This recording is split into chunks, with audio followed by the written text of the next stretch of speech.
Muito boa noite a todos. Estamos aqui mais uma vez para a Casa Espírita e nós vamos ler a página referente ao reunião de hoje. Está no capítulo 12. Não sabe a vossa mão esquerda que faz a direita, os inimigos desencarnados. Item 5. Ainda há outros motivos tem o espírita para ser indulgente com os seus inimigos. Sabe ele, primeiramente, que a maldade não é um estado permanente dos homens, que ela decorre de uma imperfeição temporária e que, assim como a criança se corrige de seus defeitos, o homem mau reconhecerá um dia os seus erros e se tornará bom. Sabe também que a morte é apenas o livro da presença material do seu inimigo, pois que este o pode perseguir com seu ódio, mesmo depois de haver deixado a terra. Que assim a vingança que tome falhe o seu objetivo, visto que, ao contrário, tem por efeito produzir maior irritação, capaz de passar de uma existência à outra. Cabia ao Espiritismo demonstrar,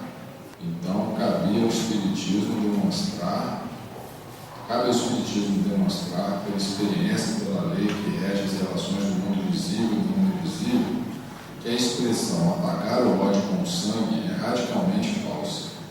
E o que é verdadeiro é que o sangue conserva o ódio, mesmo além do túmulo, de dar, por conseguinte, uma razão de ser efetivo em uma utilidade prática ao perdão, que é sublime máximo do Cristo: não amai os vossos inimigos. Não há coração tão perverso que não seja tocado de bons procedimentos. Mesmo inconscientemente, pelos bons procedimentos, tira-se pelo menos todo o pretexto de represálias. De um inimigo pode-se fazer um amigo, antes e depois de sua morte. Pelos maus procedimentos ele se irrita, e é então que ele próprio serve de instrumento à justiça de Deus para punir aquele que não perdoou. Então, nós vamos fazer nossa prece. Querido Deus, nosso Pai de boa vontade, Jesus, querido Mestre, Deus sempre de nossas vidas, estamos aqui mais uma vez, Senhor, para uma palestra pública, uma reunião doutrinária. Pedimos a Tua proteção, pedimos a proteção da espiritualidade amiga que nos ampara nessa casa, que possa ser uma hora de estudo, de tranquilidade, de reflexão para nós, e que Tu possas, Senhor, estar amparando a nossa querida companheira que vai fazer a palestra na noite de hoje, para que ela possa se sentir tranquila, se sentir inspirada nos motivadores da casa e possa desenvolver o tema da melhor maneira possível. Muito obrigado, Senhor, muito obrigado, Jesus, e que seja em Teu nome bendito, mas sobretudo em nome de Deus, nosso Pai, nós queremos iniciar a reunião da noite de hoje. Muito obrigado, que assim seja.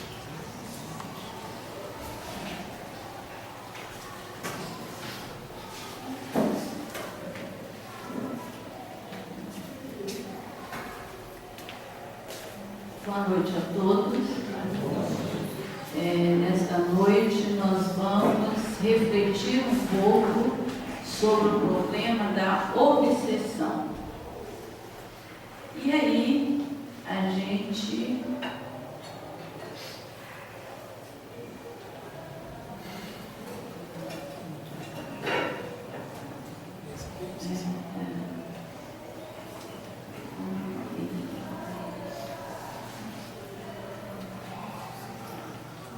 obsessão, causas, gradações, consequências e cura.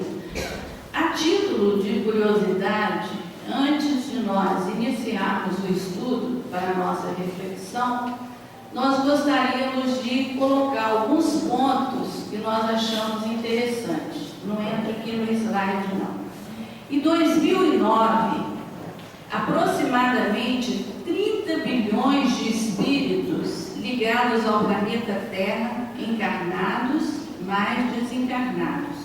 Aproximadamente 6,5 bilhões de encarnados, um quinto.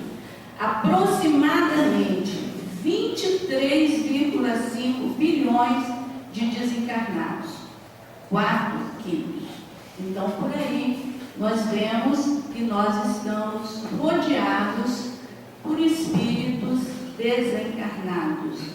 E todos nós, porque não somos espíritos perfeitos, temos os nossos inimigos desencarnados.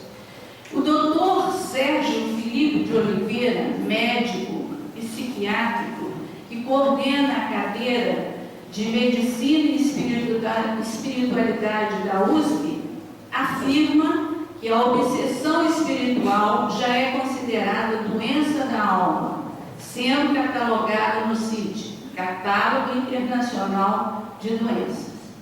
E a doutrina espírita vem nos esclarecer, vem desvendar para nós tudo isso que acontece com as pessoas, e muitas vezes as pessoas procuram o médico, lógico que elas têm que procurar o médico, mas vai ser paliativo, porque é uma doença espiritual. E aí nós vamos começar. É uma doença moral da humanidade. Como nós somos espíritos imperfeitos aqui na Terra, logicamente que nós seremos influenciados por esses espíritos a todo instante, dependendo da nossa condição mental, dependendo da nossa condição moral.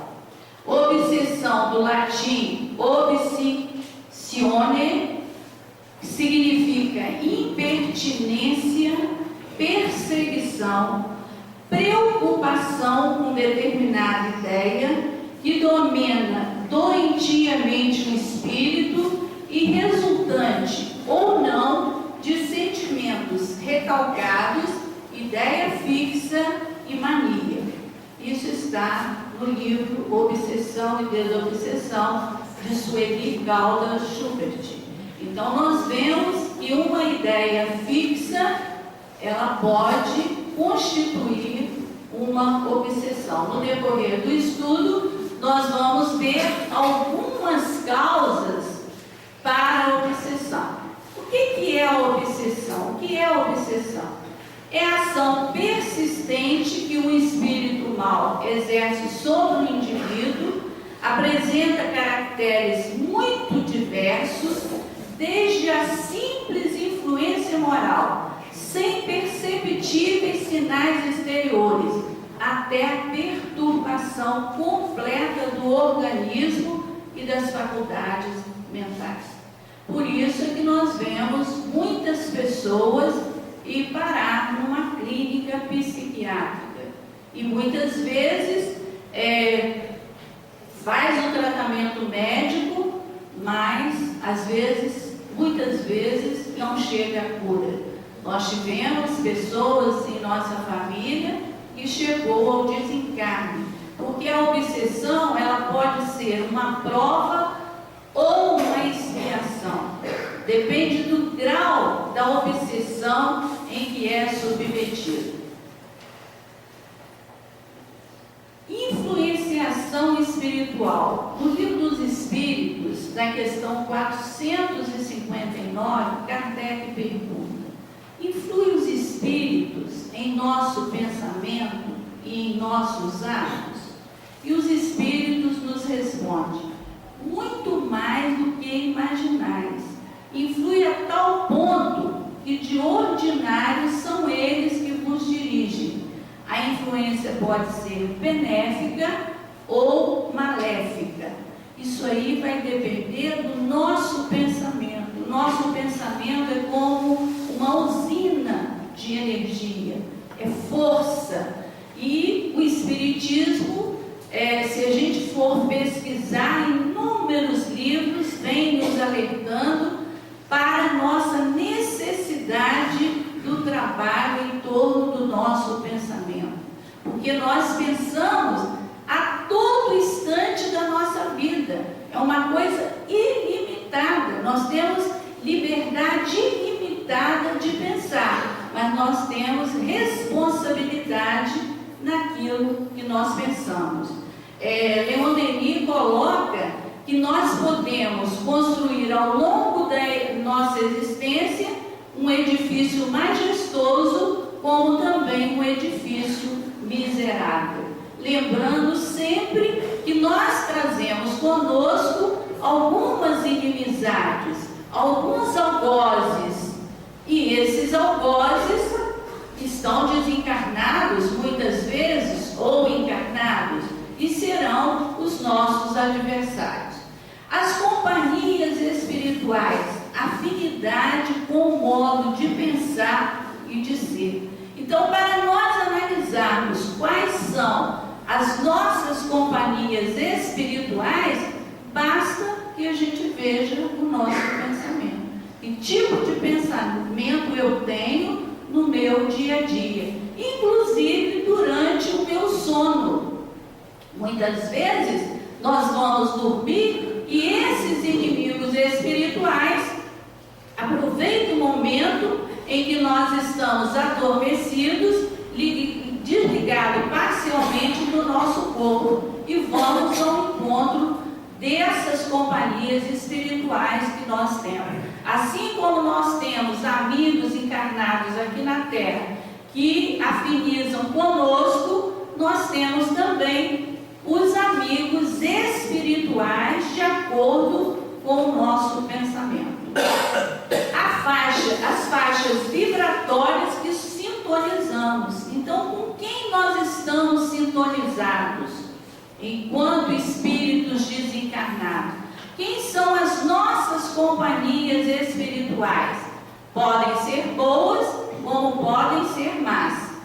Cabe a cada um de nós escolher, optar pela onda mental com que iremos sintonizar. Isso é de acordo com o nosso livre-arbítrio. Nós escolhemos, nós temos liberdade ilimitada de pensar o que nós quisermos. E tudo que nós realizamos na nossa vida, o ponto de partida é o pensamento.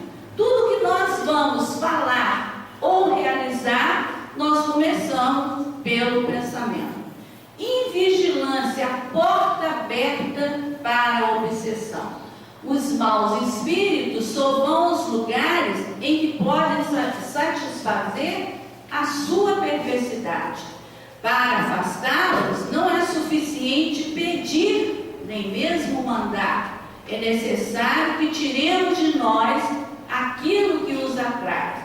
Os maus espíritos pressentem as chagas da alma, como as moscas pressentem a do corpo. Assim como se limpa o corpo para evitar os insetos, limpemos também a alma das impurezas para evitar os maus espíritos. Como nós vivemos em um mundo em que os maus espíritos existem em grande número, as boas qualidades do coração não nos colocam livre das suas investidas, mas nos dão força para resistir a elas. Então, não significa que uma pessoa boa não vai ter essa influenciação. Vai ter. Agora, por outro lado, o livro dos Espíritos nos esclarece que o mal não é irresistível. Basta que nós tenhamos força de vontade e queiramos acionar a nossa vontade para mudar a nossa psicosfera, a nossa sintonia espiritual, o nosso pensamento.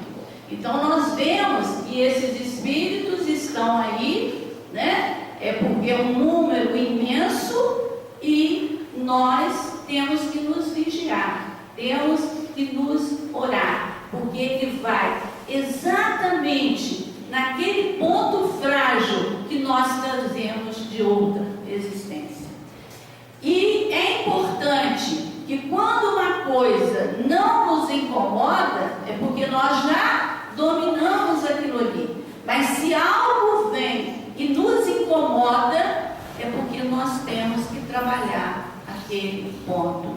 E os espíritos desencarnados são eminentemente inteligentes para manipular essas energias e ir naquele ponto fraco do orgulho, da vaidade, da sexualidade, do crime e outras mais.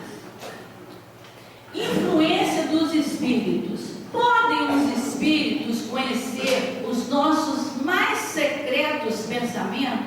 Aqueles que nós não queiramos que ninguém saiba, e ninguém vai saber enquanto estivermos aqui, mas nós sabemos que a linguagem dos espíritos desencarnados é através do pensamento. O espírito desencarnado não tem a expressão verbal que nós temos, mas sim através do pensamento. Então, eles muitas vezes chegam a conhecer o que desejarias ocultar de vós mesmos. Não tem o pensamento que a gente quer ocultar da gente mesmo, mas eles sabem. Nem atos, nem pensamentos lhe podem dissimular. Então, a gente observa como que nós temos que ter responsabilidade no pensamento que nós lançamos. Porque constantemente nós estamos emitindo pensamento e recebendo pensamento. Estamos emitindo energia e recebendo energia. Então, que tipo de energia nós estamos emitindo para as pessoas? E que tipo de energia nós estamos recebendo de outras pessoas? Advertência: a obsessão, assim como as doenças, são resultado das imperfeições físicas que tornam o corpo acessível às influências perniciosas exteriores. A obsessão é sempre o resultado de uma imperfeição moral que permite o acesso a um mau espírito. A causa física se opõe a uma força física. A uma causa moral é preciso opor-se a uma causa moral. Então nós vemos que a doença da alma, que é a obsessão, ela vai de encontro às nossas imperfeições. Como nós não somos perfeitos, nós estamos constantemente recebendo essas influências desses inimigos desencarnados no nosso ponto mais frágil. Então, nós vamos ver no decorrer do estudo que a única maneira de nós sanarmos uma obsessão é nós mudarmos o nosso comportamento, nos transformarmos moralmente, mudarmos a nossa sintonia vibratória para que os bons espíritos nós possamos atrair para nós os bons espíritos, né? Porque os bons espíritos, eles nunca vão fazer esse constrangimento nos levando a uma situação ridícula, porque muitas vezes a obsessão leva a pessoa a situações ridículas. Existem momentos de lucidez e existem momentos que a pessoa não consegue raciocinar, né? Para nos garantirmos contra a obsessão, é preciso fortificar a alma. Daí a necessidade de o obsediado trabalhar pelo seu próprio aperfeiçoamento, o que na maioria das vezes é suficiente para libertá-lo do obsessor sem recorrer a pessoas estranhas. Nós sabemos que é no centro espírita que nós vamos conseguir alguns recursos para a nossa cura enquanto obsessão, se não for uma coisa constituída de expiação e que muitas vezes não constitui um único espírito, mas constitui uma égide de espíritos inimigos. Muitas vezes acontece esse tipo de obsessão que chega até a uma subjugação e a pessoa perde completamente o seu raciocínio, né? Essa pessoa que nós tivemos na nossa família, ela ficava internada com o tratamento médico e o tratamento espiritual, e quando os espíritos afastavam um pouco dela, ela caía em profunda fraqueza. Então, ela era alimentada, ela era sugada, toda a sua energia, ela era alimentada por aqueles algozes que não eram só espíritos, mas era uma égide de espírito que foi prejudicado em outra existência. A influência dos espíritos, justapondo-se sutilmente, cérebro a cérebro, mente a mente, vontade dominante sobre vontade que se deixa dominar, órgão a órgão através do perispírito, pelo qual se identifica com o encarnado, a cada sessão feita pelo hospedeiro mais coercitiva, se faz a presença do hóspede, que se transforma em parasita incendioso. Então nós vemos que o problema da obsessão, o obsessor é como se ele envolvesse todo o perispírito do encarnado. No livro da Sueli Schubert, Transtornos, eu não me lembro o nome do livro, é sobre a mente. Ela nos narra um caso do livro do Mundo Maior, que André Luiz, ele foi visitar um doente. E esse doente, ele estava sendo perseguido por um inimigo do passado. Então, ele notava do tórax para cima, ele todo envolvido pelo algoz. Quem era o algoz dele? Foi um senhor que acolheu na casa dele, e ele tinha uma casa comercial e ele trabalhava para esse senhor. Dado momento, ele queria que esse senhor lhe pagasse todos os anos que ele já havia trabalhado. E o senhor falou que não ia pagar porque tinha cuidado dele como filho. E ele pagava, mas começou a pagar de um tempo para lá. Então o que ele fez? Ele matou o senhor, pegou todo o dinheiro daquele senhor e foi para uma outra cidade, morar em outra cidade. Mas ele não teve paz. Então ele estava naquela condição. Ele não foi punido pela justiça humana, mas ele não tinha paz na outra cidade que ele foi morar. E ele estava sendo obsediado. No final da vida dele, na existência, estava terminando a existência dele muito mal. Então, André Luiz narra isso no livro O Mundo Maior. Então, nós vemos que existem vários tipos, nós vamos ver os tipos de obsessão que tem aqui, né? E que existem algumas que a pessoa chega até o desencarne. Muitas vezes ela não chega a ser curada, porque depende muito de cada um de nós, depende do nosso amor. E nós vemos que quando a casa espírita faz um trabalho com o encarnado, logicamente que ela está fazendo também com o desencarnado. Tanto o encarnado quanto o desencarnado é curado dessa obsessão, dependendo de como a pessoa obsediada vai reagir após ela procurar o centro espírita. Sob o ponto de vista global, podemos afirmar que as causas da obsessão se alicerçam em nossas imperfeições, quais sejam vícios, paixões exacerbadas, perversões sexuais, crimes, ganância, apegos excessivos a pessoas e objetos, que nos coloca em estado de sintonia vibratória com os espíritos desencarnados, em função da afinidade moral, estando então o ser sujeito a reajustes e resgates específicos.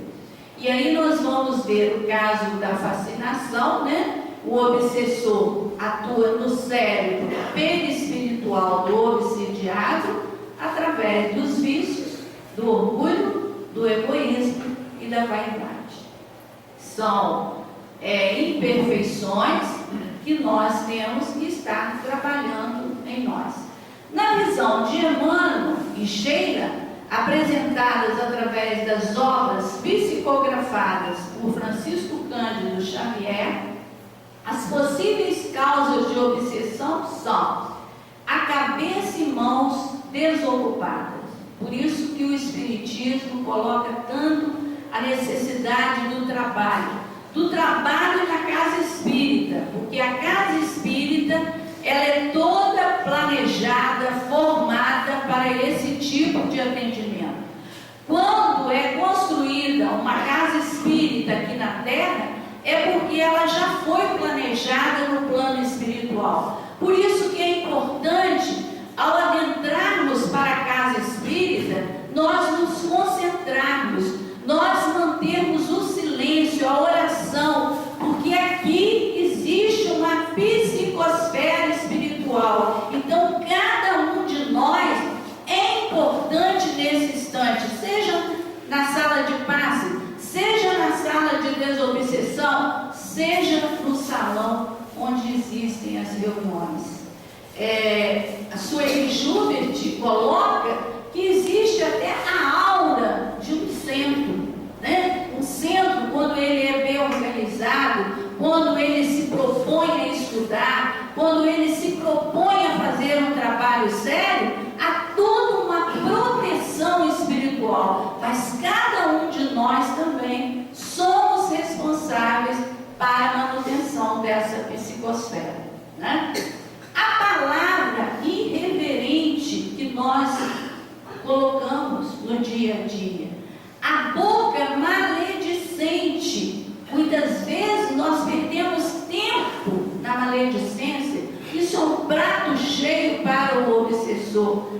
A conversa inútil e fútil prolongada, né? Às vezes a gente tem tantos livros bons para ler, mas a gente faz questão de sentar e ficar falando coisas ruins do governo, falando mal das pessoas. Então, tudo isso nós abrimos a porta para esses inimigos espirituais.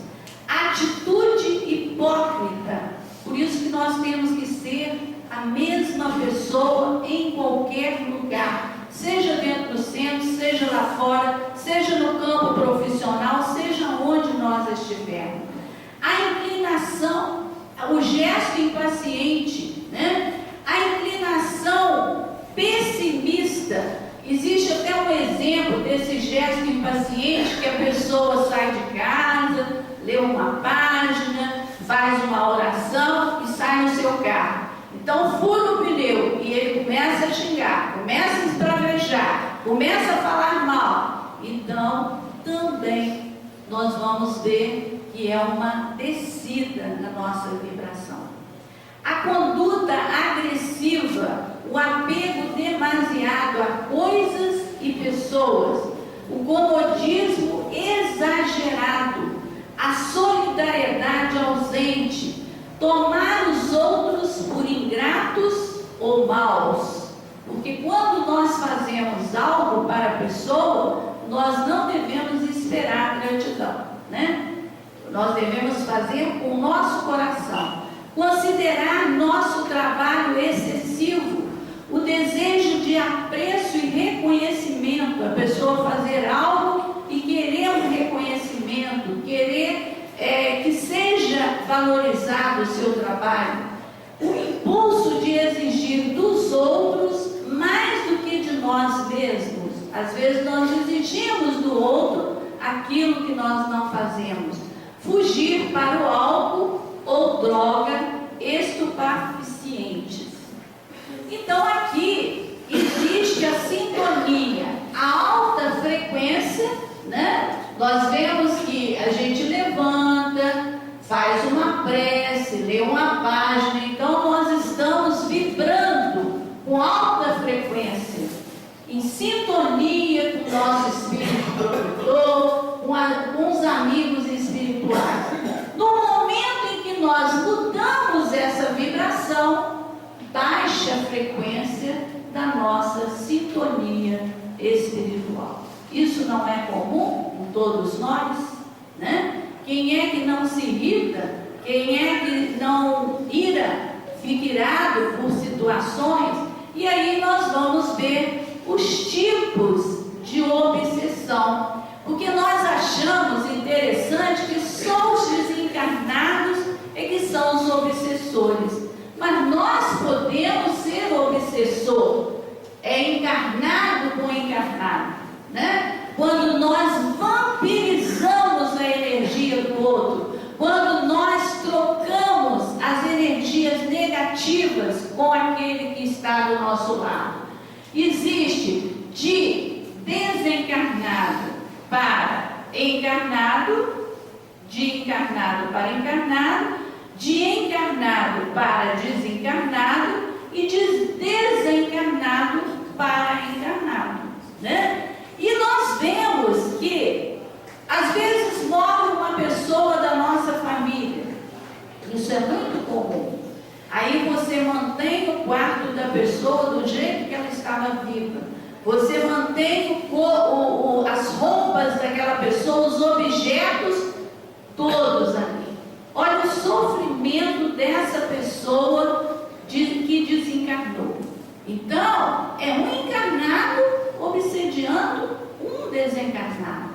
E não desencarnado obsediando o encarnado, né? E nós vemos também desencarnado junto com outro desencarnado. E vemos também a auto-obsessão, quando nós mantemos aquele pensamento fixo, aquela ideia fixa. Sueli Schubert coloca até aquela pessoa que tem mania de doença, vai no médico, se não achar doença, ela fica até com raiva do médico. Então é aquela ideia fixa. A pessoa fixou naquela ideia e ninguém tira a ideia da pessoa, né? Então nós vemos que a gente tem que estar muito atento nesse sentido da nossa vida, para que a gente não cometa os excessos, porque nós vamos ver que é tudo excesso.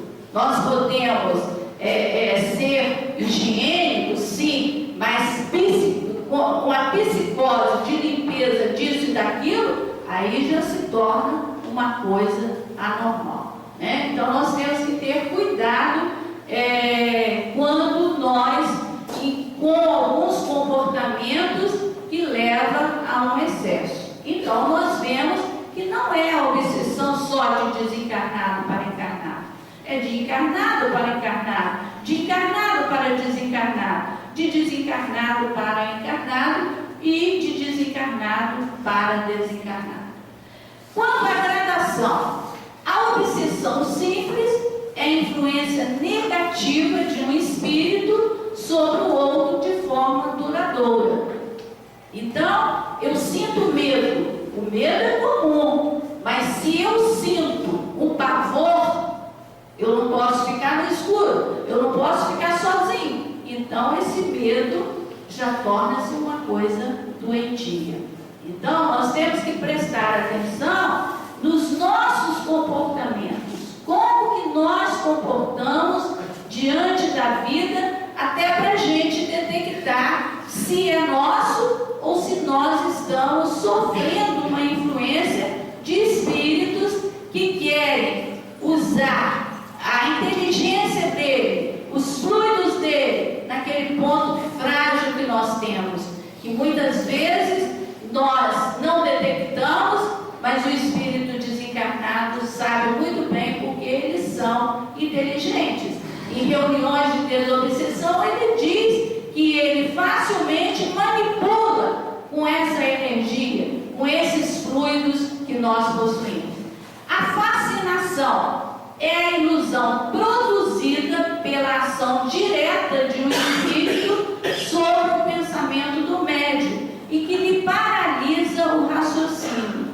Olha, quantos médiuns poderão e ficarão fascinados pela vaidade, né? Mensagem de Jesus, mensagem da mãe de Jesus, e aí a pessoa vai analisar, não é nada daquilo, mas a vaidade é tão grande que ele não admite, paralisa o raciocínio dele. Por quê? Porque às vezes uma pessoa orgulhosa, é uma pessoa vaidosa. Por isso que o médium, ele tem que cultivar a humildade de ser submetido a uma análise. Tudo que vem da espiritualidade não é jogado para o público, ela tem que ser analisada, ela tem que ser observada, né? E a subjugação é uma constrição que paralisa a vontade daquele que a sofre e o faz agir a seu mal grado.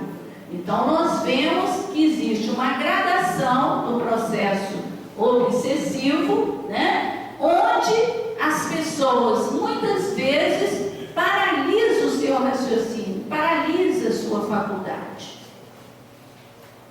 E aí, quanto à gradação ainda, a obsessão e as variedades, o obsessor e o constrangimento, obsidiada natureza dos efeitos. Na obsessão simples, o obsessor impõe, imiscui, é desagradável, é importuno. Na fascinação, é uma ilusão sobre o pensamento, né? Ele está fascinado, então ele acha que só ele fala o certo, só ele tem o pensamento correto. Se existe uma mensagem através dele, a mensagem é a melhor possível. Paralisa o raciocínio, a pessoa não raciocina, né? A subjugação, constrição e paralisa a vontade do obsidiado. Então nós vamos ver que existe toda uma gradação. E as causas que nós vimos lá atrás, a gente colocou aqui as principais, que são vingança, né? A pessoa vingativa que carrega esse ímpeto de vingança, o ódio e inveja do bem, porque muitas vezes a pessoa tem raiva de quem faz o bem, né? Tem inveja, o desejo de fazer o mal, olho por olho, dente por dente, a fraqueza moral, quando a pessoa não tem condição de reagir, acha difícil reagir daquilo ali, o orgulho do falso saber. Então nós vamos ver que tanto o egoísmo quanto o orgulho, a vingança e o ódio são portas abertas para a obsessão. A obsessão não causa os males do obsidiado, mas os multiplica. Por isso a importância do controle sobre si mesmo, sobre os seus pensamentos e sentimentos. Se a obsessão nos tornasse maus, seríamos inocentes, estaríamos sofrendo injustamente. Se a obsessão fosse apenas a companhia de espíritos afins, sem maiores sequelas, não haveria por que preocupar-se com ela. Mas a obsessão dilata os nossos males, fermenta as nossas falhas de caráter e aumenta o nosso sofrimento. Então nós vamos ver que a obsessão ela apenas multiplica as nossas imperfeições. É aquele que está no nosso pé, nos cobrando aquilo que nós fizemos no passado e que hoje ele está no nosso pezinho para nós nos transformarmos. Trocando em miúdo, nós não devemos achar que o obsessor é isso e aquilo, porque se não fosse o obsessor, a gente nem transformaria, né? E ele fica no nosso pé para que a gente possa nos transformar moralmente. É aquele que está junto de nós, nos cobrando, não é injustiça divina. Por quê? Porque no passado remoto, muitas vezes nós estivemos juntos e fomos injustos, fomos maus para aquele espírito, e hoje ele vem na cobrança conosco nessa existência presente. Será que se não tivesse um obsessor, será que a gente ia melhorar nesse sentido? E aí a gente vê, Sueli Schubert coloca uma coisa muito interessante, que em toda obsessão, como em qualquer sofrimento,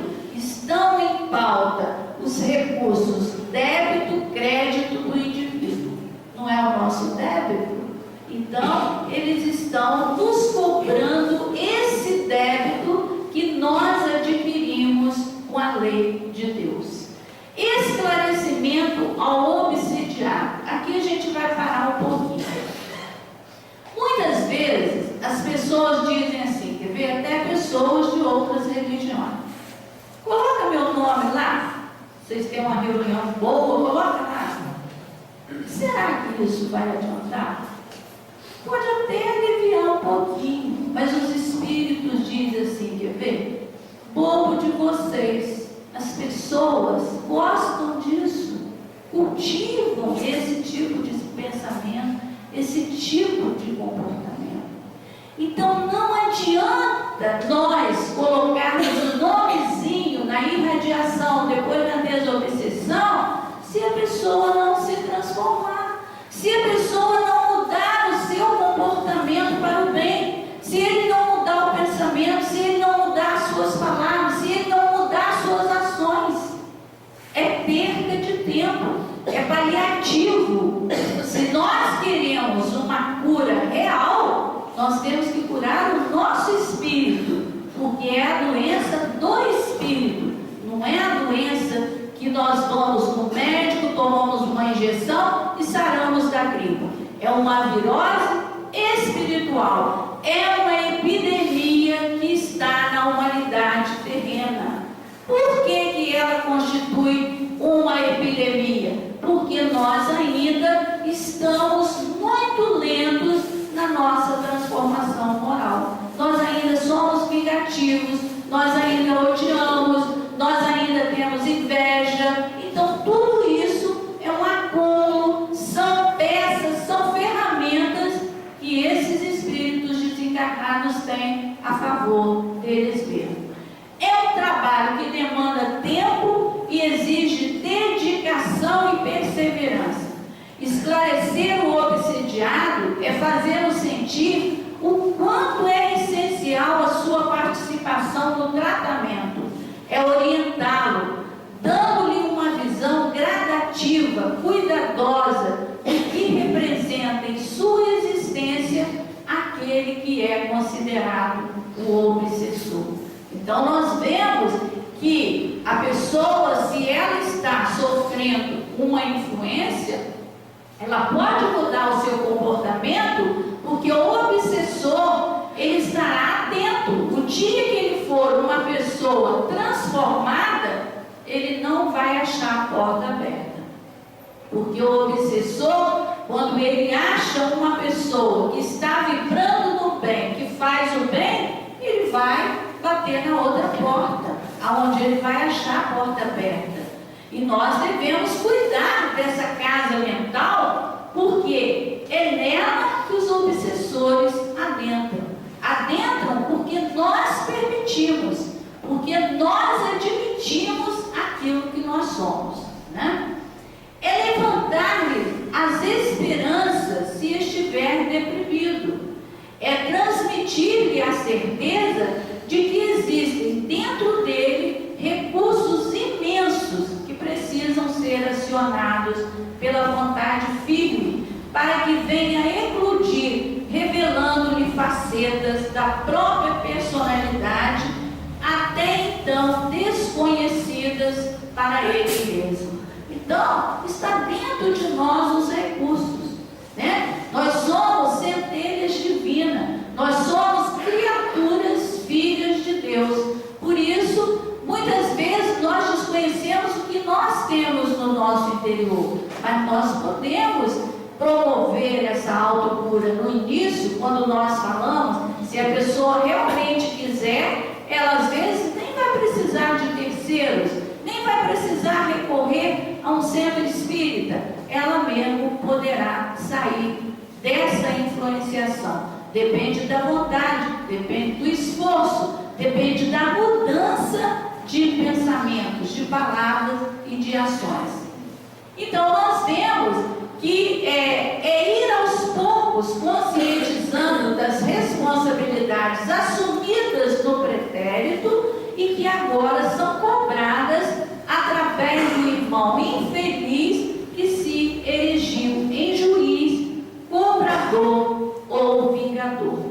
Então, o obsessor, ele pode ser um irmão que foi prejudicado no pretérito, ele pode ser um cobrador e pode também ser um vingador daquilo que nós fizemos. Unicamente por meio da renovação íntima é que o enfermo logrará a libertação do seu pensamento cerceado pelo perseguidor. Este, sentindo a modificação da onda mental de sua vítima, encontrando nela os primeiros vestígios do perdão e amor, irá progressivamente sendo tocado por sua mudança. Então, na medida em que o encarnado se modifica, ele pode também ajudar o seu desencarnado, né? O seu obsessor, aquele que está obsidiando. Daí porque a transformação tem que ser verdadeira, integral. Se o obsidiado quiser apenas aparentar, se não se conduzir com plena consciência do que deve fazer, não alcançará êxito. Então depende unicamente do encarnado, dependendo da gradação do problema da obsessão. Ele pode recorrer ao centro? Pode e deve, né? Para que os esclarecimentos possam ser levados ao enfermo encarnado, é imprescindível que os encarregados dessa tarefa tragam no coração grande dose de amor, de paciência e de fé. Então, a pessoa que está atendendo, fazendo o atendimento fraterno, ela tem que ter uma dose de amor, ela tem que ter uma dose de paciência e de fé para receber esse irmão encarnado que sofre com um problema obsessivo, a fim de que tais sentimentos sejam por ele captados, pois sentindo-se envolvido, percebendo que ao seu lado estão companheiros que o entendem e o estimam e que estão dispostos a ajudá-lo, sente-se-á mais confiante e com maior predisposição para realizar a sua reforma interior. Então nós vamos ver que somente o Espiritismo conseguiu desmembrar tudo isso para nos explicar. Muitas vezes a pessoa não tem explicação. Fulano sente isso, fulano tem medo disso, fulano faz isso aqui. Então nós vamos ver que o Espiritismo veio trazer para nós que não adianta fórmula, não adianta rituais, não adianta exorcismo. O que nós precisamos fazer com os nossos irmãos sofredores é evangelizá-los. É o que a reunião de desobsessão faz. Evangelizá-los, esclarecê-los, porque muitos deles nem sabem que desencarnou. Às vezes eles estão na casa ali perseguindo e falam que ninguém ouve, porque ele às vezes é ignorante ainda, não consegue perceber o que ele está fazendo para o encarnado, porque ele sente que está vivo e ele traz no seu pensamento essa questão de vingança, de ódio. Tem uma nota no Evangelho: a cura das obsessões graves requer muita paciência, perseverança e devotamento. É um ir e vir. Nós temos amigos que já tiveram com esses problemas em família, muitas vezes melhora e volta, melhora e volta. É uma persistência dos encarnados. Exige também tato e habilidade para conduzir ao bem os espíritos quase sempre muito perversos, endurecidos, astuciosos, porquanto existem os que são rebeldes até o último grau. Então, como nós somos encarnados, nós seremos desencarnados. Se nós somos muito rebeldes, nós seremos espíritos rebeldes. Se nós somos mentirosos, nós seremos espíritos mentirosos, porque nós não vamos nos transformar em santo com desencarne. Nós seremos exatamente o que nós somos enquanto encarnados. Se nós temos um pensamento em cima de um vício, nós vamos desencarnar e vamos continuar com esse esse pensamento, né? Na maior parte dos casos, é preciso que nos guiemos pela circunstância, mas qualquer que seja a natureza do espírito, um fato é certo: nada se obtém pelo constrangimento ou pela ameaça, pois toda influência está no ascendente moral. Então é tudo questão moral. Uma outra verdade igualmente constatada é a completa ineficácia de exorcismos, fórmulas, palavras sacramentais, amuletos, talismãs e práticas exteriores. Isso aí não vai adiantar. Não vai adiantar você querer expulsar um desencarnado. Você tem que esclarecê-lo, você tem que evangelizá-lo. Nunca é mais enfatizar-se. Esse é um labor fundamentalmente embasado no amor. Se não houver esse sentimento, se não existir verdadeira caridade impulsionando a equipe, não haverá proveito e nem mesmo existirá uma equipe de desobsessão na acepção que conferimos ao termo. Então, realmente tem que reinar o amor, principalmente na equipe de desobsessão. O esclarecimento será feito através de conversações, de reuniões adequadas, de palestras, de leituras de obras espíritas indicadas pela equipe, entendendo-se que para cada caso serão adotadas as medidas compatíveis. Agora nós vamos ver o tratamento das obsessões na casa espírita. Todo o trabalho de renovação de dentro para fora, cicatrizando ulcerações que nasceram da irresponsabilidade, do esquecimento das leis divinas, do abuso e omissão. Então, o esclarecimento ele é muito importante. A mudança vai ser de dentro para fora e não de fora para dentro. E mostrando sempre que nós não temos uma única existência, que nós já vivemos em outras existências e nós não sabemos o que nós cometemos no passado, no pretérito.